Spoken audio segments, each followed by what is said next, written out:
Heidi, quickly, can you give us a sense of what some of the themes, what are the themes that are what themes are emerging in the climate space based on your engagements with clients? Heidi?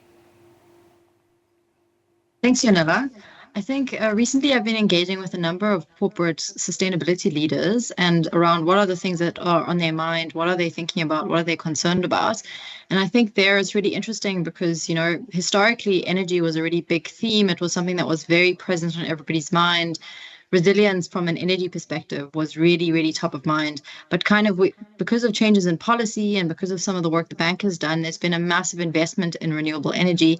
And so renewable energy and energy efficiency have kind of are topics that a lot of are very well understood. They're no longer top of mind.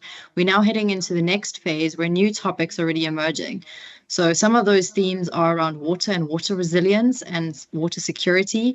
So what's interesting is that sometimes sustainability and resilience are very much being spoken about in an interchangeable way because they're exceptionally closely related. And the second theme that's really coming up is around waste and waste management, because some of our landfills, especially in South Africa, they're starting to fill up, and there's changing regulations, especially in the Western Cape, around the rules around landfill. And those changes are leading businesses to really rethink waste and waste management and what they're doing in that space specifically. So those are some of the very key sustainability themes that are to do with climate, but really are more broad. And I think what's interesting is that some of the real leaders in sustainability that are very, very far ahead of the curve, they're doing really amazing and interesting work around climate stress testing to see models around, what areas in the country might be at risk, what areas might be really problematic from that perspective. I think the piece that is really critical to also bring in that I don't want to miss is the social conversation, where I think a lot of clients are really have a very deep understanding for this concept of the license to operate. If we think about the mining industry, clients really talk about, what is their license to operate? How are they engaging with communities? What is the investment that they're doing? But even in other industries, the topic around, we saw when the Durban riots happened, if communities had understood an asset and understood the value that that asset brought, then they were very, very key in protecting those assets. So there's a lot of focus from some of the clients around the social piece and investing in our communities to make sure those stay stable. Thanks, Heidi.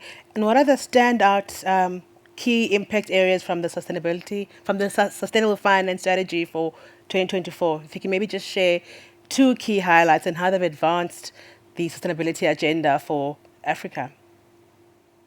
Heidi. So maybe what I'd love to chat about is kind of what are some of the success stories? What's the tangible impact that the work that we do in sustainable finance has? And I think just two key examples is we've done a huge amount of work with the commercial property finance space to invest in green buildings. And especially in the affordable housing market that Ndamisa was speaking about, this actually makes a really big difference. So one of our clients have done a study and they found that by building a green kind of edge certified building where you use less energy and less water, the savings that those customers are experiencing is nearly a month of utilities over the entire year, or I think it's actually a month of rent that is saved through these initiatives. So this is real tangible impact that is being felt by individuals, South Africans on the ground that I think is really critical. And it's just one piece of something that we've done more broadly speaking. And I think the second piece is tangible client feedback around, we've done a number of sustainability linked facilities, which is linking sustainability provisions into legal agreements. And really the impact there is that it creates a closer link between the sustainability teams and the finance teams in very big corporate organizations. And by just bringing that together, it drives a corporate culture change that then enables more sustainability initiatives to be implemented across the board.